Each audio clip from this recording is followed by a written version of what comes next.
مصر ان انا اقول يا مساء النصر. والله يا مساء النصر، رغم انف الكائدين والمتحيزين والعنصريين والحاقدين والفاشلين. تحيا مصر دائما ابدا، تحيا بلاد الحرة العزيزة الشامخة، وتحيا فلسطين. اللي حصل النهاردة في ماتش منتخبنا الغالي الوطني المصري، اللي أدى بشهادة الجميع أداء رجولي ومشرف وعظيم يشهد له التاريخ ويسجله بحروف من نور حتى يوم القيامة، ضد منتخب عنصري وهو منتخب الأرجنتين. واللي ما يعرفش الأرجنتين تحديدا هم عندهم عنصرية تامة، ومن الواضح من بداية المباراة تحديدا، ويمكن من قبل الإعلان عن خوض منتخب مصر مباراة ضد الأرجنتين، والتحيز بكل وضوح للأرجنتين والتحيز لميسي تحديدا، لأن هيسوقوا له مين في البطولة دي غير لميسي؟ هيسوقوا لمين وهيتاجروا بمين؟ لأن دي النظام بتاع الفيفا الظالم الفاسد الحاقد، وده اللي احنا شفناه في المدرجات. بعض الجماهير الأرجنتينية رفعت علم إسرائيل كيدا في حسام حسن وكيدا في المصريين اللي بيدعموا القضية، واللي إن شاء الله بإذن الرحمن ستظل دائما فلسطين حرة أبية عربية.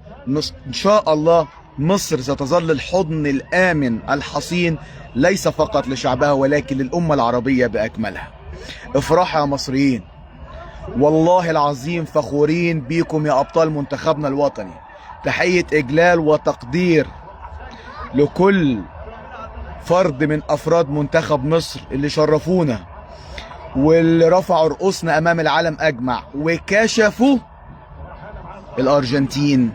والله الأرجنتين كشفوا ميسي، كشفوا ميسي اللي عيط بدموع من دم بعد المباراة، مش مصدق انه فاز على مصر، لان صعب انك انت تفوز على مصر، لان مصر دايما وبشهادة التاريخ أبية وقوية، وإن شاء الله منصورة بإذن الرحمن، ورايتك مرفوعة يا مصر رغم أنف الحاقدين والعنصريين والفاسدين والظالمين. حسبي الله ونعم الوكيل مليون مرة، قتلوا فرحة المصريين، ولكن برضو مبسوطين وبرضو فخورين، وبرضو راية مصر إن شاء الله مرفوعة أمام الحاقدين الفشلة الكائدين. اللي حصل النهاردة بيوضح فعلا ان مصر طول عمرها مرفوعة الراس، طول عمرها العالم بيغير منها، وتحديدا ناس معينة او دول معينة. طول عمرها دول معينة مش عايزة الخير لمصر، ولكن دي إرادة ربنا سبحانه وتعالى قبل كل شيء، قبل إرادة أبنائها المخلصين الشرفاء. إرادة ربنا سبحانه وتعالى أن يحفظ هذا الوطن، أن يحفظ بلدنا الحبيب رغم كل المؤامرات عبر مر التاريخ. البطولة دي أثبتت أن مصر قادرة أنها تصنع المستحيل. شكرا حسام حسن، شكرا إبراهيم حسن، كل الجهاز الفني شكرا أبطال منتخبنا الوطني واحد، شكرا البعثة المصرية الخاصة بمنتخبنا الوطني. ترجعوا لنا بألف سلامة، وأقسم بالله العلي العظيم أنتم بالنسبة لنا كمصريين نلتوا شرف احترام العالم، وبالنسبة لنا أخدتوا كاس العالم. انتوا احرجتوا بطل العالم امام العالم اجمع، احرجتوا الارجنتين بطل النسخة الماضية، وكشفتوهم ان هم لا يستحقوا ان هم يفوزوا بالمباراة، ورغم البطولة الموجهة ورغم اللي حصل، والحكم اللي اقل ما اقول عليه انت فاسد، انت ظالم. وان شاء الله هنفرح بخسارة فرنسا، كونك حكم فرنسي ان شاء الله هنفرح بخسارة فرنسا ان شاء الله. والامل سيظل دائما ابدا لا ينتهي، والامل سيظل دائما ان شاء الله موجود لمصرنا الحبيبة، ولسه الامل ما انقطعش، فما زال يمثل العرب المنتخب المغربي الشقيق، وسنظل ندعم العروبة في منتخبنا المغربي بعد المكيدة التي حصلت لمنتخب مصر. وإن شاء الله مصرنا الحبيبة دايما منصورة ودايما عظيمة ودايما قادرة على فعل المستحيل. والله العظيم مبسوطين. اوعى تفتكروا باللي عملتوه النهارده يا حاقدين على مصر ان انتوا زعلتوا المصريين. لا والله، الناس لو زعلانه فزعلانه من الظلم، ولكن مبسوطين بمنتخبنا، مبسوطين باللي قدموه، مبسوطين بالشرف اللي سطروا ابطال مصر امام العالم اجمع. والبعثه المصريه بتمثل المصريين كلهم. البعثه المصريه كل واحد فيها كان بطل، كل واحد كان فيها عظيم، كل واحد كان فيها محترم، كل واحد كان فيها شريف، كل واحد كان فيها يحمل معاني المروءة والشهامة والجدعنة والأصالة اللي بيتمتع بيها كل المصريين. وإن شاء الله دايما منصورين، وإن شاء الله دايما فرحانين، وإن شاء الله للنجاحات والانتصارات محققين. ما هي دي مصر يا جماعة، والله العظيم هي دي مصر. وهتظل مصر دايما ان شاء الله محققة المستحيل، وهتفضلوا دايما من بلدنا متكدين، يا ظالمين، يا فاسدين، يا عنصريين. والله العظيم مبسوط. هي دي بلدي، هي دي بلدي العظيمة. هم دول ولاد بلدي اللي شرفونا امام العالم اجمع. يكفيني شرف ان كل اصدقائي مش بس العرب ولكن والله حول العالم الرسائل اللي جت لي الجميله: انتوا منتخب قوي، شرفتوا العالم، مش بس شرفتوا مصر والدول العربيه. عايز ايه اكتر من كده؟ انا كده حققت كاس العالم، انا كده نجحت، والله انا كده وصلت لغايتي ومرادي. في نجاح مش لازم تاخد فيه جايزه، يكفي وجودك بشرف بعزه وكرامه. وفي نجاح ممكن تاخد فيه جايزة بس لم ينال أي احترام وتقدير، نجاح صوري. لكن النجاح الحقيقي هو انك انت تنجح بشرف وعزة وكرامة حتى لو ما وصلتش للتتويج، ولكن احترام العالم والإشادة بيه والتقدير هو ده النجاح الحقيقي. وده اللي عمله منتخبنا الوطني. أستاذ محمد حداد بيقول: حسبي الله ونعم الوكيل مليون مرة، وتحيا مصر دائما أبدا، مصر تحيا ورايتها مرفوعة إن شاء الله. أستاذ سمير بيقول: أنت إنسان جميل، أقسم بالله العظيم أنت إعلامي كبير. ربنا يعزك، ربنا يعزك. مش أنا بس، ده كل المصريين جمال، وكل المصريين كبار بمواقفهم واحترامهم. كل المصريين بيبرهنوا دايما للعالم إن هم شعب يستحق التقدير والاحترام، شعب يستحق الشكر، شعب يستحق إنه يكون في أفضل الأحوال. مبسوطين بيكم يا رجالتنا، وإن شاء الله رجوعكم هيبقى بتشريف واكتر من ان انتوا حتى لو رجعتوا بالكاس. يكفي راجعين مرفوعين الراس، يكفي راجعين نايلين احترام وتقدير العالم اجمع، الا فئه انتوا عارفينها، الا بعض الدول انتوا عارفين توجهاتها من البدايه. وستظل مصر دائما مرفوعه الراس. بطوله ايه؟ بطوله ايه؟ والله العظيم احنا اللي انتصرنا في البطولة دي. كل كبار لاعبي ومدربي كرة القدم في العالم أشادوا بمنتخب مصر. لو هتيجي تحسبها من الناحية الرياضية، تعالى كده نفنطها مع بعض رياضيا. كل لاعبي كبار لاعبي العالم، كبار مدربي العالم، كبار ناقدي الرياضيين في العالم أجمع أشادوا بمنتخب مصر. كل لاعبي العالم أشادوا بأبطال الفراعنة. على المستوى السياسي تعال شوف الدول العظمى اللي أشادت بمنتخب مصر وبمصر وبأدائها في البطولة، وتحديدا في الماتش المشرف ده. على مستوى الفيفا الظلمة شوف صحف العالم هتكتب ايه عن مصر، وبالفعل كتبت ايه عن مصر. كان أقوى مباراة في تاريخ بطولة كأس العالم، وده مش شهادة عاصم الشندويلي، ده شهادة الجميع اللي بيفهموا كورة زي ما بيقولوا كده. الحمد لله رب العالمين، سطرنا المجد، ومصر هي المجد نفسه. كتاب التاريخ حافل بالإنجازات، مش بس على المستوى الرياضي، ده على كل المجالات. ودي بلدنا الحبيبة، ودول أبطال مصر العظماء اللي احنا فخورين بيهم، وشرفوا مصر، شرفوا مصر رياضيا، شرفوا مصر أخلاقيا، شرفوا مصر سياسيا، شرفوا مصر معنويا، شرفوا مصر محبة لأشقائهم، وتحديدا أهلنا وأشقائنا اصحاب القضيه الفلسطينيين، وان شاء الله دايما منصورين، وان شاء الله مصر دائما الحصن الحصين لشعبها وللوطن العربي اجمع. شكرا كل الدول العربيه اللي شجعت مصر واللي اشادت بمصر واللي حبت مصر منذ البدايه في هذه البطوله. طبعا المحبه موجوده عبر التاريخ، ولكن اقصد في هذه البطوله والدعم الكبير. يكفيني محبه اصدقائي السعوديين واصدقائي من مختلف الدول العربيه، كل ما يجي جون لمصر يكلموني فيديو كول ويحتفلوا ويوروني هم بيفرجوا ازاي وبيدعموا مصر ازاي. انت عايز جمال اكتر من كده ايه؟ اقسم بالله ده افضل مليار مره من انك انت ترجع بكاس فاسد بيدعموه فسده وظلمه وعنصريين اللي بيصدروا للعالم يقول لك حقوق الانسان، وهم اكتر ناس مهدره فيها الانسانيه وحقوق الانسان. واحنا البلاد المتحضرين، والله العظيم مصر والدول العربيه هم البلاد المتحضره، هم دول اللي عندهم حقوق انسان، على خلاف الفاسدين والحاقدين والعنصريين اللي بس بيصدروا للعالم حاجات وهم بيعملوا نقيضه، لان هم طول عمرهم منافقين. وان شاء الله ربنا دايما في ظهرنا ومنصورين باذن الرحمن.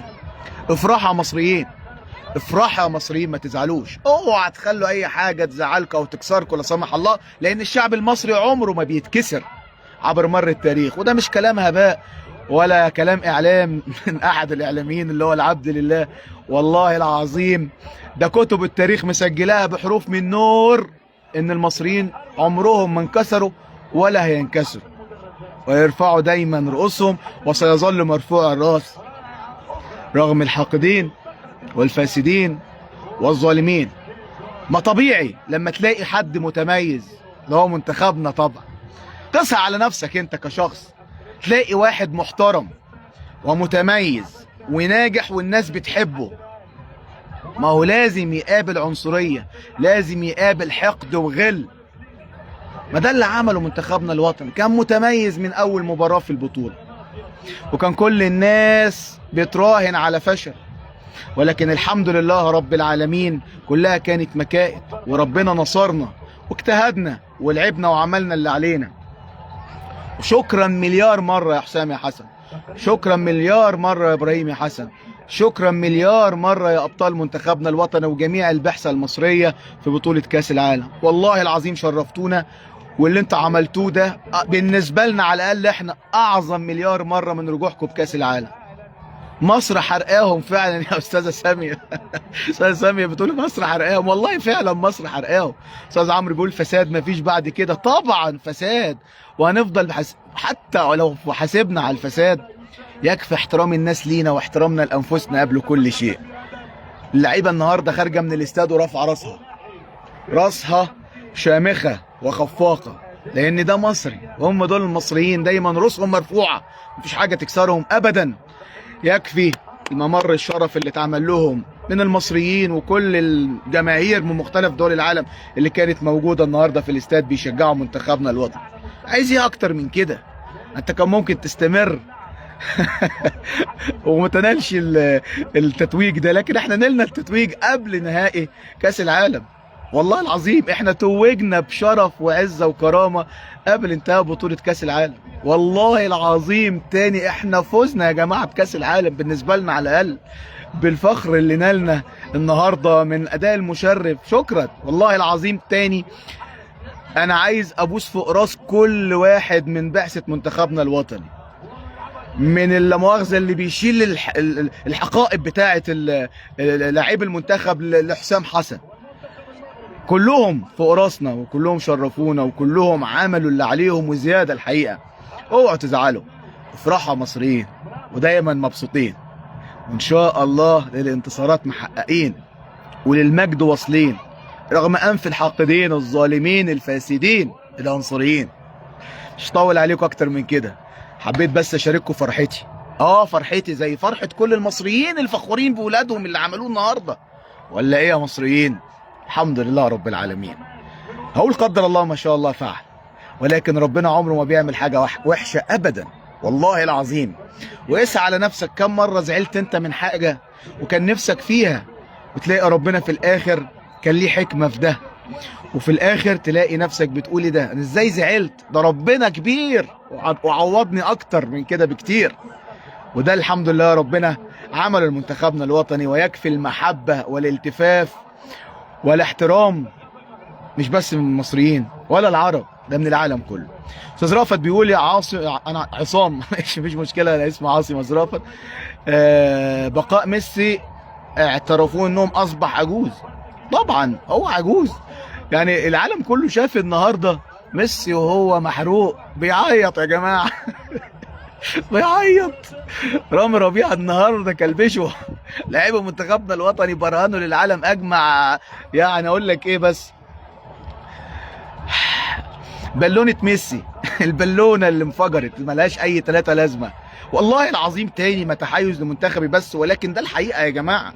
لاعب مهاري وكل حاجة، ولكن مع كامل احترامي عملوا فيه ايه المنتخب الوطني النهاردة؟ عجزوه خالص. شوفوا الظلم. احنا المفروض المباراة دي لو هتحسب الجوان بتاعت يا سيدي الارجنتين، احنا المفروض نطلع على الاقل 5-3 ولا 6-3. انت اتلغى منك جون واتلغى منك ضربتين جزاء، والحكم اقول ايه، الواحد ما تعودش يقول الفاظ وحشة في حياته، ولكن هقول الحكم العنصري لعنة الله عليه، اللي ان شاء الله باذن الرحمن خسارة فرنسا هتسلك صدورنا بما انه حكم فرنسي. اي حد بس يقع من الارجنتين يحسب ايه؟ فاول. غير الانذارات اللي كان بيوزعها ولا كانه بيوزع شوكولاته في الملعب. انت بتلعب ضد 12 لعيب مش بس 11 لاعب، اولهم الحكم لاعب ضدك، والفار كمان الثلاثه بتوع الفار كانوا بيلعبوا ضدك. يعني انت كنت بتلعب النهارده قدام 15 لعيب، ورغم كلنا كنا بشرف بعزه وكرامه، لان احنا مصريين عظماء بفضل المولى عز وجل، ودي حاجه يعني بنشكر عليها ربنا سبحانه وتعالى. موحى جبال بيقول اخوي هو امتى مباراة كولومبيا؟ والله انا لسه ما تابعتش الحقيقه، ما شفتش الجدول لان ما كانش هاممني صراحه. وان شاء الله باذن الرحمن الارجنتين تخسر قدام كولومبيا باذن الرحمن. استاذ سامح بيقول الحمد لله اداء مشرف وبنزاهه. طبعا اداء مشرف يا استاذ سامح وبنزاهه وبمجد وبعزه وبكرامه. انت نلت احترام العالم اجمع النهارده في مباراه للتاريخ احرجت فيها الارجنتين واللاعب الاسطوره اللي بيقال عنه اسطوره، ولكن النهارده مش من وجهه نظر انا بس، والله منتخب مصر كشف منتخب الارجنتين الذي قال عن نفسه لا يقهر، ولكن النهارده المنتخب المصري قهروا حتى لو الارجنتين فاز، ولكن قهر منتخبنا الوطني منتخب الارجنتين وعجزهم وكشفهم للعالم. والله العظيم لولا الظلم التحكيمي ولولا المؤامرة اللي اتعملت احنا كنا فزنا بنتيجة كبيرة جدا جدا جدا. فعلا يا استاذ سامح بطولة مسيسة وعنصرية، وشكرا لفريقنا العظيم. الجميع والقاصي والداني يعلم ان دي بطولة عنصرية، بطولة مسيسة. الحمد لله رب العالمين رغم كل التحديات اللي احنا شفناها، الا الحمد لله راجعين منصورين وطالعين منصورين، رغم انف الحاقدين، رغم انف الظالمين والفاسدين والعنصريين والمتواطئين وكل حاجة فيها إين في الآخر. الحمد لله. تحيا مصر، تحيا مصر، وستظل دايما رايتك مرفوعة بالنصر يا بلد الحبيب مصر. ومليون مبروك للمصريين. افرحوا مصريين، افرحوا مصريين، افرحوا مصريين، لأن انتوا تستحقوا الفرحة يا مصريين. بحبكم وشكرا شكرا شكرا، وترجعوا لنا بألف سلامة يا أبطالنا العظام. فوق راسنا والله يا أبطال، وإن شاء الله استقبال تاريخي ومشرف لحضراتكم لما ترجعوا لنا بألف سلامة يا أبطال العالم، يا أبطال منتخبنا المصري. تحياتي وتقديري. شكرا لكل أشقائنا في الدول العربية، وأخص بالذكر اللي بيتابعوني عبر صفحتي. شكرا لكل الدول العربية واصدقائي فيها اللي هم كانوا معانا من البطولة قلبا وقالبا. يكفي رسائل المحبة، يكفي المشاعر النبيلة، يكفي الأخوة والصداقة والمحبة والروح الجميلة اللي كان عاملها منتخبنا الوطني ما بين كل الدول العربية، واللي احنا كأشخاص ومشجعين ومصريين التمسناها في هذه الأجواء الجميلة. لو هنزعل على ان منتخبنا مش هيعمل اجواء جميله في البطوله دي تاني، لان دايما كان بيعمل اجواء جميله الحقيقه، ولكن ترك وراه منتخبنا الوطني ارث كبير جدا جدا جدا من الشرف، من العزه، من الانتصار، من الكرامه، من الفخر، من كل الصفات والمعاني الجميلة اللي هي منبع الرياضة، وتحديدا كرة القدم، اللي تجرد منها القائمين على بطولة كأس العالم، واللي تجرد منها الحكم الفرنسي، واللي تجرد منها لاعبي الأرجنتين.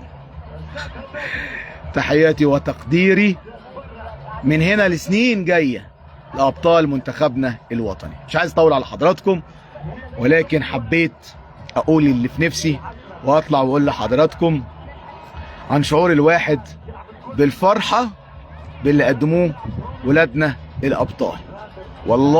والله مبسوطين باللي انتوا عملتوه، زعلانين ان انتوا طلعتوا، حد ما يقدرش ينكر ده، ولكن فرحانين بيكم. بالنسبة لنا انتوا راجعين لنا بكأس العالم، والله فوق راسنا يا أبطال. شكرا ليكم، وتحيا مصر دائما أبدا. تحيا بلدي العظيم، تحيا جمهورية مصر العربية. بحبك يا بلادي، فخور بيكي دايما يا بلادي. وهردد المقولة العظيمة لبطلنا المصري مصطفى كامل حينما قال: لو لم أكن مصريا لوددت أن أكون مصريا. وده شعور كل مصري والله العظيم، وتحديدا في مثل هذه الأجواء. فخور بيك يا مصر، واللي بتحققيه دايما في كل المجالات، ليس فقط على مستوى الرياضة المصرية. بحبك يا بلادي، بحبك يا بلادي، بحبك يا بلادي لحد سنين جاية، لحد ما اموت يظل عشقك وحبك محفور في دمي وفؤادي. بحبك يا بلادي. السلام عليكم.